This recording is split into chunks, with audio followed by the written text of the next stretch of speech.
Hello guys, hari ini Mimin akan merekap alur cerita dari Donghua, Huan Jewang part ke-10. Sebelum itu, tak bosan-bosan Mimin mengingatkan kepada kalian untuk like, komen, dan juga share video ini kepada teman-teman kalian agar channel ini makin berkembang. Dan jangan lupa juga untuk subscribe dan nyalakan lonceng notifikasi agar kalian selalu menerima updatean video terbaru dari Mimin. Oke, tanpa berbasa-basi, masuk intro dan selamat menonton guys.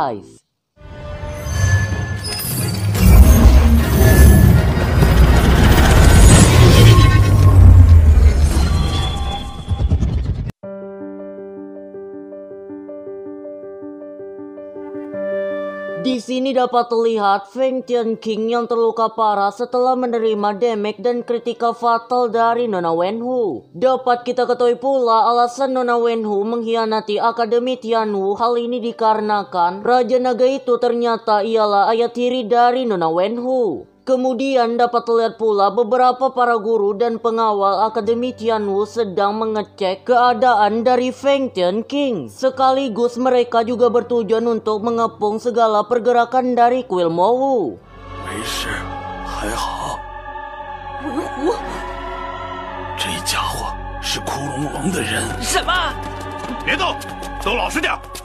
Setelah itu dapat kita dengar Nona Wenwu mengetahui bahwasannya setelah Feng Tianqing berhasil menyegel Raja Naga, hal itu berdampak pada luka permanen yang tak dapat disembuhkan. Dan oleh karena itu Feng Tianqing pun merubah penampilan dirinya. Begitu juga dengan identitasnya sebagai Direktur Akademi Tianwu. Tapi walaupun begitu, Nona Wenwu tetap mengetahui bahwasannya Direktur Akademi Tianwu ini ialah Feng Tianqing. Di sini dapat kita ketahui pula untuk masuk ke dalam Akademi Tianwu, Nona Wenwu harus mengubah identitasnya terlebih dahulu. Setelah ia diterima dalam Akademi Tianwu, Nona Wenwu pun melakukan beberapa penyelidikan secara menyeluruh hingga ia mengetahui Feng Tianqing itu menyegel Raja Naga pada tubuh seseorang. Pada akhirnya Nona Wenwu pun mengetahui bahwasannya Raja Naga disegel dalam tubuh Lincil. Yang hal ini dikarenakan reaksi mencurigakan dari Feng Tianqing setelah melihat Lincil di dekat jembatan Seng Yuang. Kemudian Nona Wenwu juga mengetahui bahwasannya Bailang itu tak hanya bertugas melindungi Lincil saja, tetapi juga bertugas untuk mengawasi pergerakan dari Nona Wenwu. Ya, dapat kita simpulkan dulunya Feng Tianqing ini juga cukup mencurigai gerak-gerik dari Nona Wenwu. 还负责监视我，对吧？放这么明显的鱼饵想钓鱼。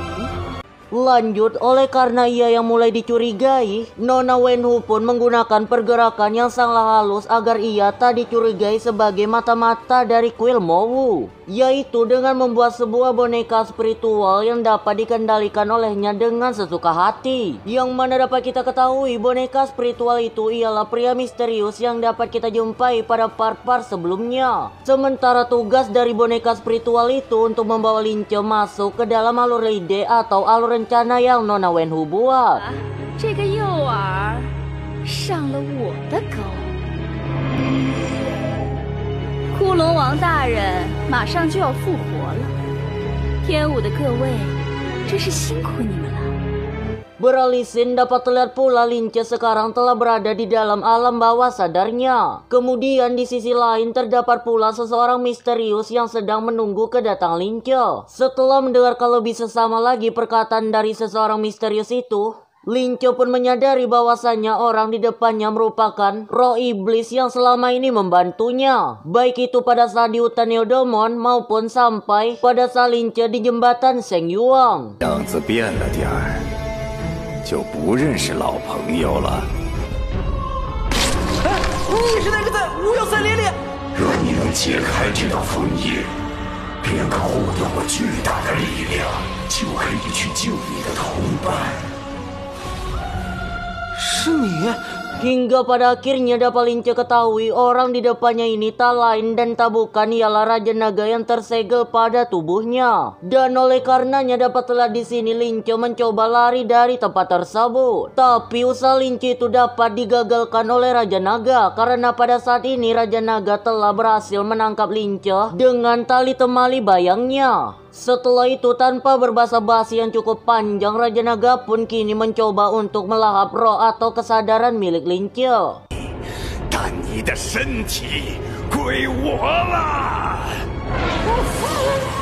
Alhasil pada dunia nyata kini tubuh Lince telah dikendalikan oleh Raja Naga. Sembari dengan kebangkitan Raja Naga itu keluarlah aura kegelapan yang sangatlah mengerikan, yang dimana aura kegelapan itu berkumpul dan menyelimuti Lince.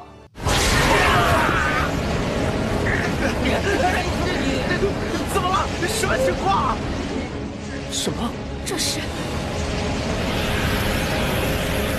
Alhasil setelah proses penyerapan aura kegelapan itu berhasil, kini tubuh Lince telah berubah wujud dalam mode iblisnya. Tapi dapat terdengar Feng Tian King menyadari bahwasannya sekarang Raja Naga belum sepenuhnya berhasil menyerap roh milik Lince. Yang karena tersebut pada saat ini Raja Naga hanyalah seperti tubuh tanpa kekuatan. Sehingga tanpa menyia-nyiakan kesempatan, Feng Tian King pun menyuruh para prajuritnya untuk langsung menyergap kuil Mowu. Dapat terdengar pula nih Feng Tian King mencoba untuk menggertak Nona Wenhu dengan mengatakan bahwasannya kuil Mowu tidak akan pernah menang melawan kuil Tianwu. Dan sekarang kuil Mowu benar-benar dalam keadaan yang terpojok. Lebih baik mereka menyerah saja. Namun tak terduga muncullah suatu bombardil yang langsung memporak-porandakan barisan prajurit Akademi Tianwu.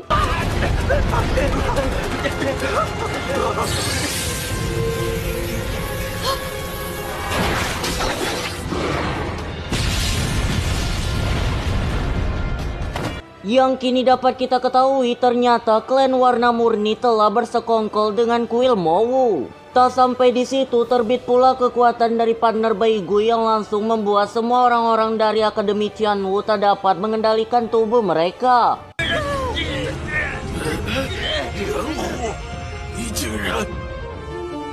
Setelah itu muncul pula Beye yang langsung menteleportasikan atau memindah tempatkan tubuh orang-orang pada kuil Mowu dengan sebuah gundukan pohon besar.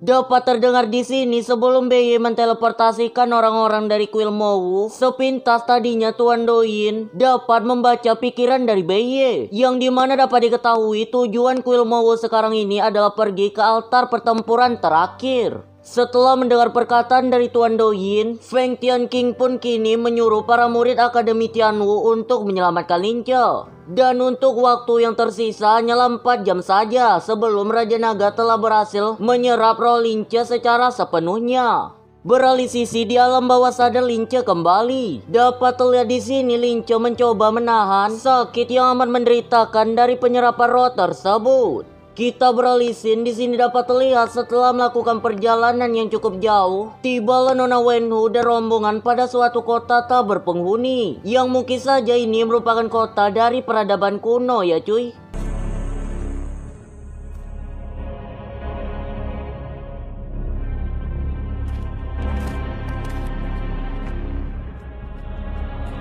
Setelahnya Nona Wenhu membimbing para rombongannya menuju suatu tempat yang mungkin saja tempat ini merupakan bangunan dari altar pertarungan terakhir.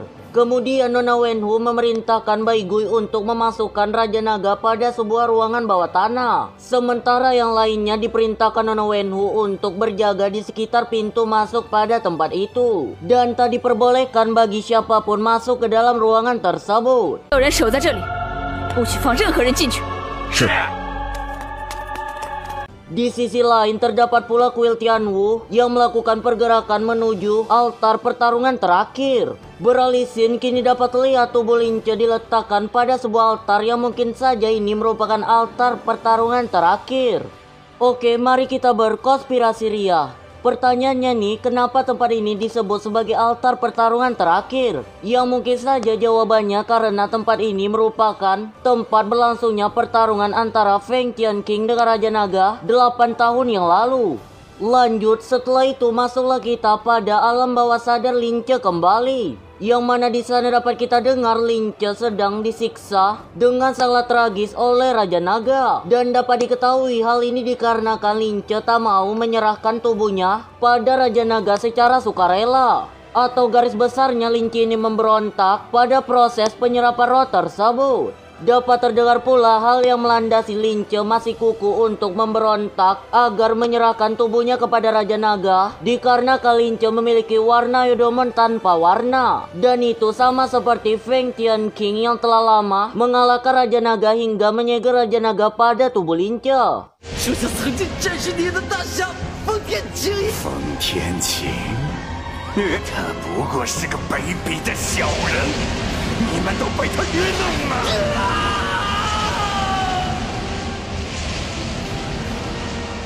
Kita beralih sisi lagi dapat lihat Yang Tian sedang membawa Xiaoyi untuk pergi ke zona aman. Tapi kini Xiaoyi mulai menyadari bahwa Yang Tian telah mengetahui semua yang akan terjadi pada kuil Tianwu. Setelahnya karena tak memiliki pilihan lain, Yang Tian pun terus terang bahwa ia sebenarnya telah bergabung pada klan Warna Murni.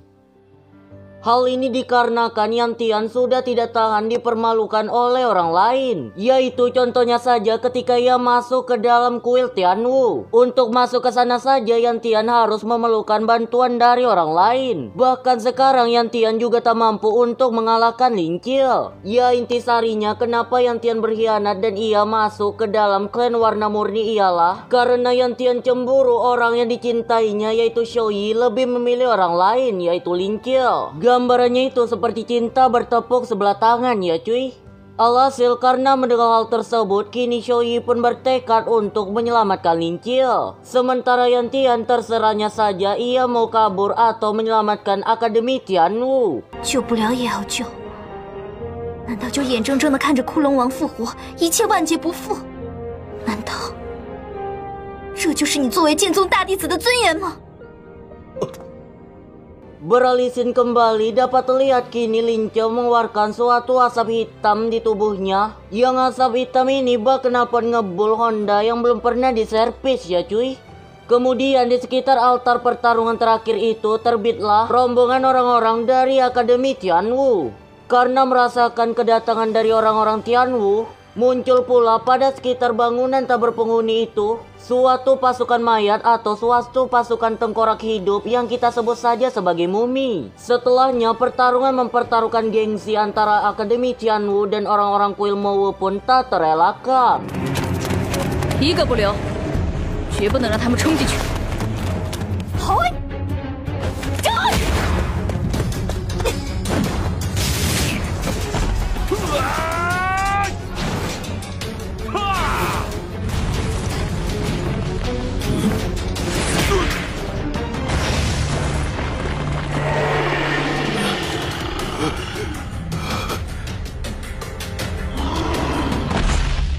Kita beralih scene pada Lin Qiu kembali. Di sini dapat terlihat karena tak kuat lagi menahan siksaan dari Raja Naga, lama-kelamaan roh tubuh Lin Qiu pun mulai terkikis. Dan pada detik-detik terakhir itu Lin Qiu mengucapkan permintaan maafnya pada orang-orang yang disayanginya. Dikarenakan Lin Qiu tak mampu untuk bertahan dari jeratan Raja Naga. Tapi untung saja pada detik-detik akhir itu Robin berhasil menemukan keberadaan Lin Qiu. Ya walaupun karena itu Robin harus melewati jalan tikus terlebih dahulu.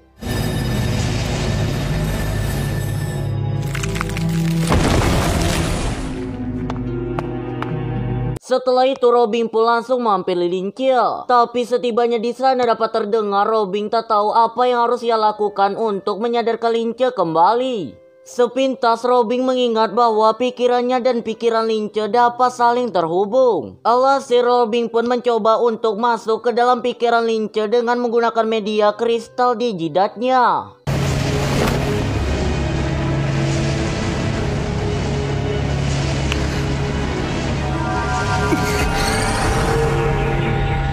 Singkat cerita, kini Robin telah berada pada alam bawah sadar milik Lin Qiu. Yang mana pada saat itu dapat terlihat roh tubuh Lin Qiu benar-benar hampir terkikis habis. Tapi untung saja sebelum roh Lin Qiu benar-benar menghilang, Robin langsung melepaskan serangan tipis-tipisnya kepada Lin Qiu. Di sini dapat terdengar Raja Naga benar-benar terkejut dikarenakan ia melihat seorang wanita yaitu Nona Robin yang memiliki warna spiritual hijau murni. Yang dimana dapat kita ketahui warna spiritual hijau murni itu merupakan ciri khas dari keluarga Hua.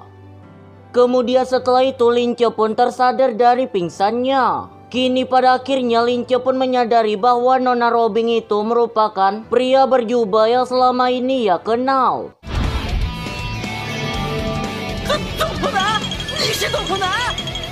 Setelah melihat Lince yang tersadar, tanpa berbasa-basi Raja Naga pun langsung memberikan serangan tipis-tipisnya kepada Nona Robin. Sementara itu karena tak mau berdiam diri saja, Lince pun kini ternyata sudah bisa membangkitkan kekuatan spiritualnya di sana. Yang hal ini dikarenakan segel dari Raja Naga telah rusak dan membuat Lince bisa terlepas dari jeratan Raja Naga.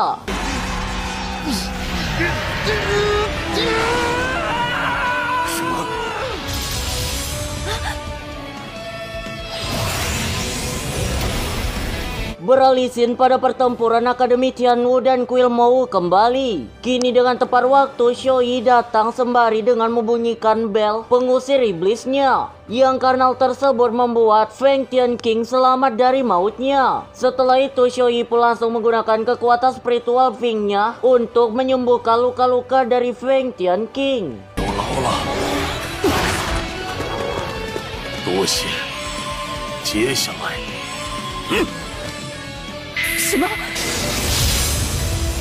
Di sisi lain, kini dapat terlihat Raja Naga mencoba memberikan serangan bayangannya kepada Lince dan Robin. Tapi untung saja serangan itu dapat dihindari oleh Lince. Dan sekarang Lince memberikan serangan tipis-tipisnya kepada Raja Naga. Tak tinggal diam, Robin juga memberikan serangan akar beluka rambatnya untuk mengganggu konsentrasi dari Raja Naga. Setelah konsentrasi Raja Naga benar-benar terpecah, Robin pun kini membuat suatu perangkap yang karena hal ini Raja Naga tak mampu menggerakkan tubuhnya. Karena tak menyia-nyiakan kesempatan di depan mata, Lince pun kini mencoba untuk melepaskan tinjuan besinya. Tapi Raja Naga di sini menangkis serangan itu dengan membuat suatu ledakan spiritual. Dan tak ada pilihan lain, kini Raja Naga membawa Lince dan Robin ke dalam alam ilusi yang Raja Naga buat. Yang intinya ini merupakan dunia dari Raja Naga. Ibaratnya itu Raja Naga merupakan pemimpin dari tempat tersebut.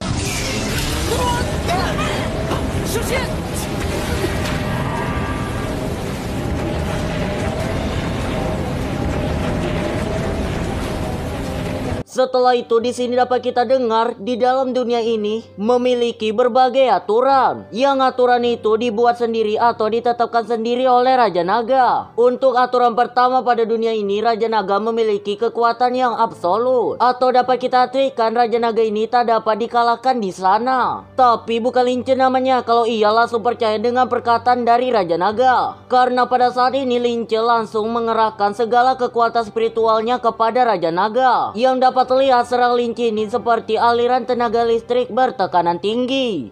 Tapi serangan dari Lince itu ternyata hanyalah sia-sia belaka. Yang hal ini dikarenakan peraturan kedua pada tempat ini ialah Raja Naga dapat menyerap segala energi spiritual yang diarahkan padanya. Jadi intinya semakin banyak Lince melakukan penyerangan kepada Raja Naga, maka pada saat itu semakin kuatlah energi spiritual yang Raja Naga miliki.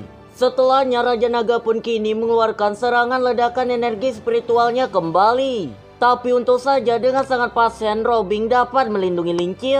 Ya walaupun karena hal tersebut Robin harus mengorbankan dirinya sendiri, baik itu raganya maupun nyawanya. Karena peraturan nomor 3 pada dunia ini, Raja Naga dapat mengambil alih kekuatan spiritual yang lemah masuk ke dalam tubuhnya, atau kekuatan dari orang itu akan menjadi milik dari Raja Naga. Sebelum Nona Robin menjemput ajalnya, ia berpesan kepada Lince untuk tidak menyalahkan dirinya sendiri. Karena Nona Robin melakukan ini merupakan bentuk balas budinya kepada Lince. Setelah itu Nona Robin juga mengatakan Lince harus membunuh Raja Naga dan menyelamatkan dunia ini. Kemudian Nona Robin pun berubah menjadi butiran debu-debu.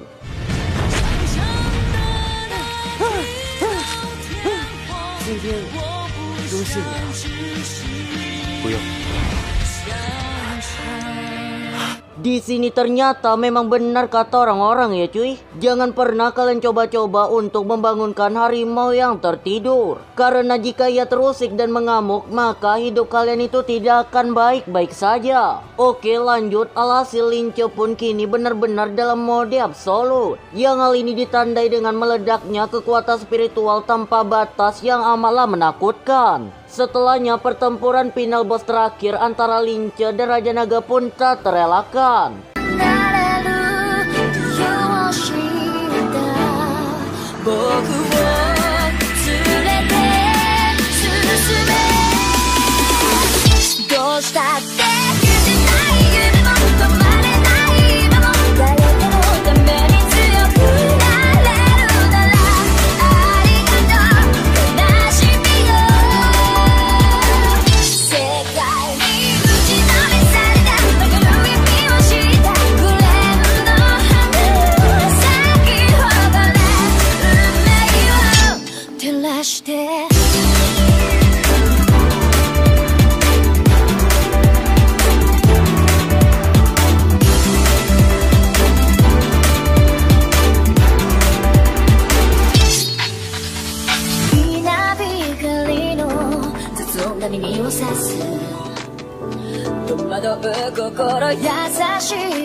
Kemudian dapat kita lihat dan dapat kita ketahui ini merupakan detik-detik kemenangan mutlak dari Lince. Sementara itu dapat terdengar Raja Naga telah pasrah dengan kematiannya. Tapi saat sedang uji nyali nih, Lince berniat bertarung sampai detik-detik terakhir tanpa menggunakan kekuatan spiritualnya dengan Raja Naga. Setelah mendengar hal tersebut dan karena ada kesempatan nih, Raja Naga langsung melakukan penyerangan kepada Lince. Sementara Lince masih menahan serangan itu tanpa menggunakan kekuatan spiritual sedikit pun. Nih Raja Naga bener-bener dipermalukan ya cuy. Masa ia yang menggunakan kekuatan spiritual bisa kalah melawan Lince yang tidak menggunakan kekuatan spiritual sama sekali.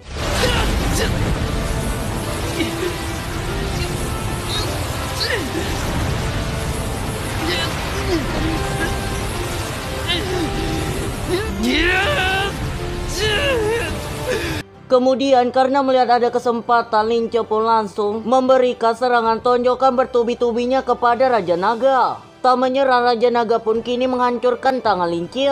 Tapi Lince langsung membalas dengan menggigit leher milik Raja Naga. Setelah itu Raja Naga pun menangkap leher Lince dan Raja Naga berniat untuk mencekik Lince sampai Lince mati. Hingga tiba-tiba tak tahu kenapa dunia yang Raja Naga buat tiba-tiba hancur. Yang dampak dari penghancuran dunia itu dapat kita ketahui Lince dan Raja Naga tak akan selamat. Setelah mendengar lebih sesama lagi dapat kita ketahui ternyata dunia ini hancur disebabkan oleh Lince. Tapi Mimin juga kurang tahu apa yang Lince lakukan sehingga membuat dunia dari Raja Naga ini hancur. Tapi mungkin saja alasan yang paling logis ialah Lince membunuh dirinya pada dunia nyata, sehingga apapun yang akan terjadi pada dunia di alam bawah sadarnya akan menghilang.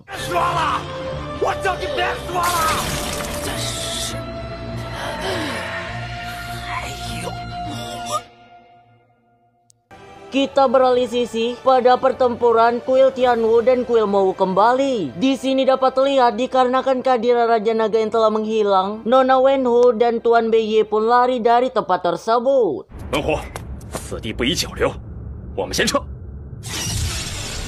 Sementara itu dapat kita ketahui Lince sekarang masih hidup dan ia sekarang sedang ditemani oleh Nona Robing. Kemudian dan lantas Nona Robing langsung memperkuat segel benih suara di tubuh Lince agar Lince tak dapat membeberkan identitas dari Nona Robing yang sebenarnya. Kemudian Nona Robing juga memberikan suatu kecupan kasih dan sayang kepada Lince.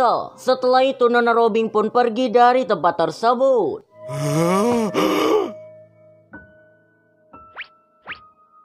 对了，我的名字叫兰若冰。 Beralih sisi dapat lihat pula nih Xiaoyi yang cemburu berat dikarenakan Lince lebih dekat dengan Robing dibandingkan dengannya.